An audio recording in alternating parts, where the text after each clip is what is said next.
Olá! Boas-vindas a mais uma exploração aprofundada aqui no nosso espaço. Hoje, o nosso foco está numa obra que, nossa, marcou gerações, né? Quem Pensa Enriquece, de Napoleon Hill. A gente vai mergulhar no capítulo 3. O título que Hill deu foi Passo número 2 em direção à riqueza, fé e confiança. Na nossa última conversa, a gente preparou terreno, né? Para Hill, tudo começa com aquele desejo ardente, lembra? O primeiro passo, a faísca inicial. Agora, a gente vai investigar um ingrediente que ele considera, assim, essencial para dar vida, para dar força para esse desejo. É um conceito que ele coloca num pedestal quase, mas ele jura que é prático, que é alcançável. Exato.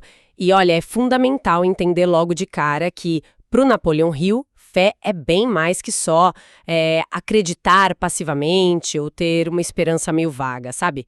Ele coloca a fé de um jeito muito mais ativo. Ele chama, e é ousado isso, de químico-chefe da mente. Químico-chefe. Imagina um elemento químico que consegue transformar pensamentos. A função dessa química, segundo ele, é fazer a ponte entre a mente consciente, onde nasce o desejo, e o subconsciente, que é tipo um reservatório gigante de poder mental, e por meio dele chegar no que Hill chama de inteligência infinita. Mas o mais curioso, talvez, seja ele dizer que a fé não é algo que você simplesmente tem ou não tem. É um estado mental que pode ser, olha só, criado e induzido de propósito. Certo, induzido. Essa palavra é forte quando a gente fala de fé, né? Soa quase, sei lá, fabricado. Como exatamente ele sugere que essa indução aconteça? Parece que ele aposta tudo numa ferramenta específica, a autossugestão. É tipo martelar afirmações na porta do subconsciente até ele abrir. É uma boa analogia, sim. O mecanismo que o Hill propõe foca muito na repetição e na emoção. Ele argumenta que o subconsciente é, assim, profundamente influenciado se você repete uma ideia, uma ordem, uma afirmação constantemente. Mas não é só repetir feito um robô, sabe?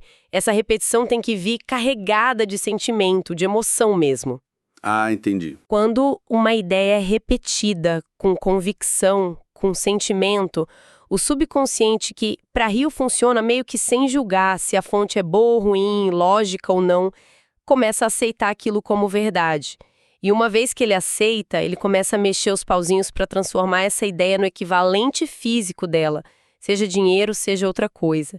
Ele até usa um exemplo meio pesado de um criminologista para ilustrar isso, mas funciona. O contato repetido com o crime pode levar alguém a virar criminoso. O princípio por trás para Hill é o mesmo para o bem e para o mal. A mente se molda por aquilo que ela recebe repetidamente e com intensidade emocional. Pode ser o medo do crime ou a fé na riqueza. A repetição grava o padrão lá no fundo, no subconsciente. E ele é bem categórico sobre o método, né? Tem uma situação no capítulo que não deixa dúvida. A repetição da afirmação de ordens ao subconsciente é o único método conhecido de desenvolvimento voluntário da emoção da fé. É uma afirmação bem absoluta. Quer dizer que não adianta só, eu queria ter fé. Precisa de um trabalho ativo, quase um treino mental mesmo, bem disciplinado. Isso leva a gente para outro ponto que o Hill bate muito na tecla, a importância das emoções. Pensamentos puros, só racionais, segundo ele, não têm força para marcar o subconsciente, sabe? Eles precisam ser emocionalizados, ganhar cor, sentimento. Ele até lista as emoções que ele acha mais poderosas para isso: fé, amor e sexo. Quando essas emoções positivas se misturam com o pensamento, elas dão tipo um passe livre para o subconsciente. É como se a emoção fosse o veículo que leve a ideia lá para as profundezas da mente. Precisamente. E o contraste que ele faz com as emoções negativas também é super importante para a gente entender o modelo. Medo, dúvida, preocupação, descrença, essas também são emoções fortes. O detalhe crucial é que o subconsciente, na visão do Hill, não fica diferenciando se a ordem é construtiva ou destrutiva. Ele é tipo um servo leal, mas neutro. Ele trabalha com o material que chega mais para ele. Entendi. Se a mente está o tempo todo imersa no medo da pobreza, por exemplo, o subconsciente vai ler isso como uma instrução e vai trabalhar para manifestar. A pobreza. Ele não questiona, mas a pessoa não quer ser pobre. Ele só executa o padrão que está dominando ali. Hill deixa isso bem claro. Se você encher a mente de temor, dúvida e descrença em sua capacidade de ligar-se à inteligência infinita e usá-la, a lei da autossugestão tomará tal espírito de descrença e usá-la como padrão, pelo qual o subconsciente o traduzirá em seu equivalente físico. Ou seja, a mesmíssima lei que pode construir riqueza pela fé, constrói pobreza pela dúvida. A ferramenta é a mesma, né? O resultado depende de como você usa. Então, a lição prática é óbvia. Tem que ter uma vigilância constante sobre o próprio estado emocional e um esforço consciente para cultivar as emoções positivas. Não é negar que existe medo ou dúvida, talvez, mas é não deixar eles tomarem conta do palco mental, né? É como cuidar de um jardim. Tirar as ervas daninhas, que seriam as emoções negativas, para que as sementes do desejo, regadas com fé, possam germinar e crescer fortes. Uma mente onde a positividade domina fica, segundo Hill, mais aberta para as instruções de sucesso que a gente manda via autossugestão. Ok, a teoria está clara. Fé como um estado mental que a gente induz com autossugestão carregada de emoção positiva, agindo num subconsciente que é neutro, mas poderoso, mas como colocar isso numa prática diária concreta? Hill não deixa a gente na mão e oferece o que ele chama de fórmula para a autoconfiança. São 5 passos.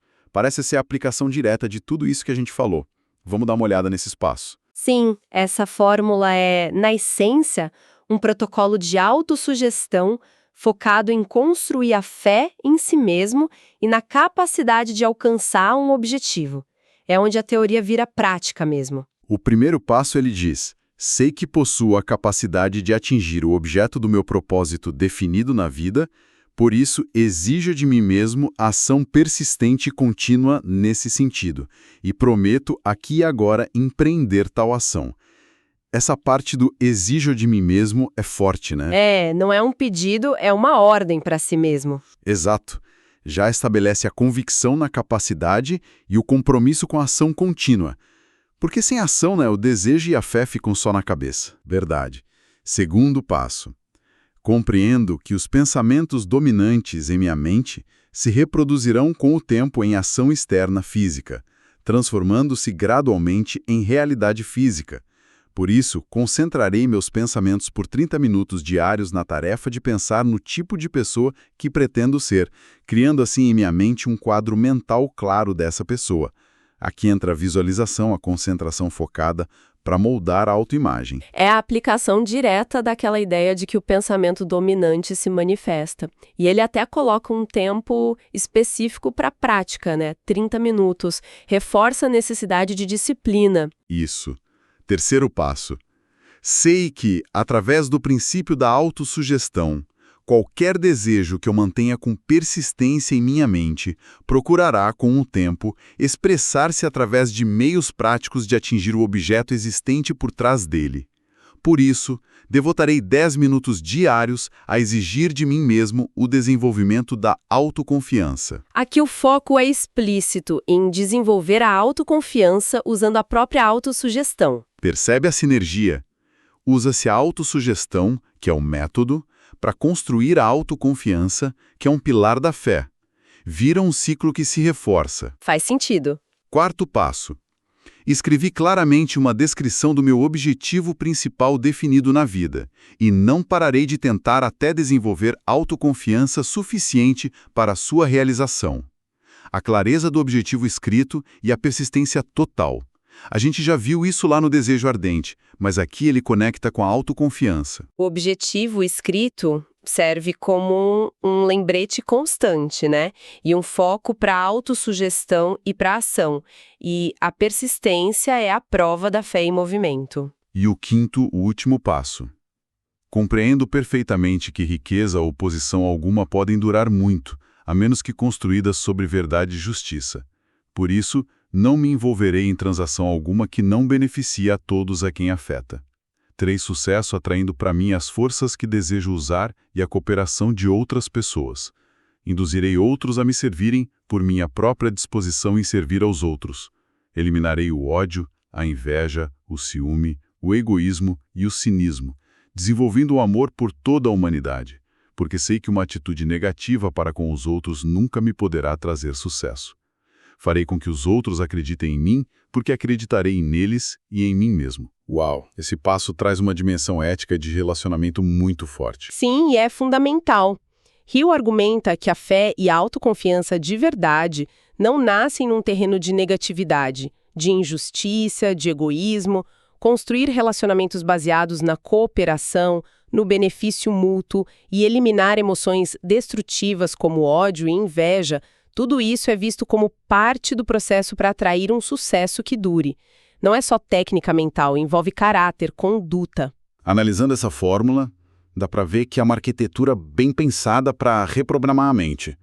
Mas o que me deixa curioso é a confiança que o Hill tem na tal lei natural por trás disso. Ele parece sugerir que essa dinâmica pensamento dominante com emoção se manifestando fisicamente é tão certa quanto, sei lá, a lei da gravidade. Essa é a aposta dele. Hill apresenta isso não como uma técnica psicológica da época dele, mas como a aplicação de uma lei universal mesmo. Ele argumenta que todo impulso de pensamento carregado de emoção, seja fé ou medo, tem uma tendência natural a se vestir com seu equivalente físico. A mesma lei que, segundo ele, permite que a fé persistente na riqueza crie oportunidades e atraia recursos, também permite que o medo persistente da pobreza crie circunstâncias de falta, de fracasso. Nossa! O subconsciente, nesse modelo, é o executor imparcial dessa lei. Ele materializa o padrão mental que está dominando, seja ele qual for. Por isso que a pobreza e o fracasso não seriam só a falta de sucesso, mas seriam resultados ativos da aplicação negativa da autossugestão, alimentada por dúvida e medo. Isso coloca uma responsabilidade enorme na pessoa e nos seus processos mentais, né? E, de novo, a chave é a prática dedicada. Hill não promete milagre da noite para o dia. Ele insiste que é preciso memorizar essa fórmula e repetir ela todo dia, em voz alta e o ponto crucial, sentindo a verdade daquilo, acreditando enquanto fala. É um processo de condicionamento gradual, onde a repetição com emoção tenta superar os velhos hábitos mentais de dúvida e incerteza. Ao longo do capítulo, Hill usa uma linguagem quase reverente para descrever a fé. Ele define ela de umas maneiras bem impactantes. Por exemplo, fé é o único antídoto do fracasso. Uma afirmação ousada, hein? Coloca a fé como a solução definitiva para a falha. Extremamente ousada, e ele não para aí, ele também diz: fé é o elemento que, misturado à oração, permite comunicação direta com a inteligência infinita. Aqui ele já coloca a fé como um canal de comunicação com algo maior. E continua: fé é o elemento que transforma a vibração comum do pensamento criada pela mente finita do homem em seu equivalente espiritual. Sugere tipo uma transmutação, uma alquimia do pensamento. E talvez a definição mais ampla, que resume a visão dele sobre o poder da fé, fé é o único instrumento através do qual a força cósmica da inteligência infinita pode ser dominada e usada pelo homem. Isso eleva a fé de um estado mental para uma ferramenta quase cósmica, um jeito de acessar e direcionar um poder universal. É uma visão bem grandiosa. Sem dúvida. Essas definições, todas juntas, pintam a fé não como uma simples crença passiva, mas como um agente ativo de transformação. É o catalisador que eleva o pensamento, conecta a pessoa a uma inteligência maior e, fundamentalmente, converte o intangível, o desejo, o pensamento, intangível, a riqueza, a realização. E ele amarra tudo isso à ideia de que a gente se torna aquilo que repete para si mesmo, seja verdade ou mentira. A repetição constante, principalmente quando carregada de fé, ou de medo, né, molda a nossa realidade interna e, como consequência, atrai ou cria a realidade externa que combina com ela. A conclusão do Hill é direta e resume bem essa filosofia. Todo homem é o que é pelos pensamentos dominantes que permite a sua mente abrigar. E quando esses pensamentos dominantes são cheios de emoção, principalmente a fé, eles se tornam magnéticos, atraindo pensamentos parecidos, circunstâncias favoráveis e até a ajuda de outras pessoas que vibram na mesma sintonia. Para não deixar a conversa só na teoria, o Hill menciona, mesmo que rapidinho nesse capítulo, a história da criação da US Steel. Não é tão detalhado como no capítulo anterior, mas a essência do exemplo cai bem aqui. O Charles Schwab teve uma ideia gigante, mas precisava do dinheiro e da influência do JP Morgan. E o Morgan, no início, não estava muito afim, né? Exato. E o ponto que o Hill quer mostrar é como a fé inabalável do Schwab na própria ideia, junto com a clareza e a capacidade dele de comunicar essa convicção com paixão, conseguiu quebrar a resistência inicial do Morgan. Não foi só a lógica do negócio, mas foi a força da crença do Schwab que, segundo a história, contagiou o Morgan. O resultado foi a criação de um gigante industrial e a geração de uma fortuna enorme.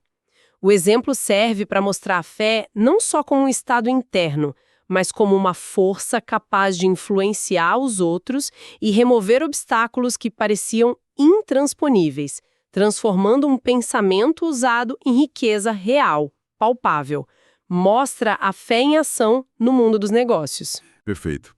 Então, se a gente fosse resumir os pontos-chave dessa nossa análise do capítulo 3 de Quem Pensa Enriquece, a gente diria que a fé, para Hill, é bem mais que esperança. É um estado mental ativo, dinâmico e, o principal, cultivável. A ferramenta número 1 para esse cultivo é a autossugestão, a repetição consciente e persistente de afirmações positivas sobre nossos objetivos, sempre carregadas com a maior emoção positiva possível. Essa fé funciona como tal catalisador químico que liga o desejo inicial ao poder criativo do subconsciente e, através dele, à inteligência infinita, permitindo transformar o desejo em realidade concreta. A confiança necessária não acontece de uma hora para outra. É um processo contínuo. Exige disciplina diária para direcionar a mente. A escolha, como o Hill apresenta, é bem clara. Ou a gente toma as rédeas e usa a autossugestão para programar o subconsciente com fé nos nossos objetivos, ou a gente deixa ele à deriva, vulnerável a ser programado pelos medos, dúvidas e sugestões negativas do ambiente. Sim. Ele é bem direto a dizer que tanto a pobreza quanto a riqueza são, em grande parte, o resultado direto da mentalidade que a gente escolhe cultivar. O subconsciente é um terreno fértil, né? Ele vai fazer crescer as sementes que a gente plantar ali, sejam elas de sucesso ou de fracasso. Faz todo sentido dentro da lógica que ele constrói. Bom, exploramos o que é a fé para Hill, por que ela é tão crucial e como ele acredita que ela interage com o subconsciente e as emoções. O passo seguinte na jornada que o livro propõe parece ser aprofundar a ferramenta central que a gente mencionou tanto hoje, a autossugestão. Se a fé é o objetivo, o estado mental que a gente quer, a autossugestão é o principal meio para chegar lá. Vai ser fascinante analisar em detalhe como o Hill ensina a usar essa ferramenta de forma eficaz. Esse vai ser o nosso foco na próxima análise, mergulhando no passo 3. Exatamente. A autossugestão é o elo de controle, o jeito de comunicar nossos desejos para o subconsciente.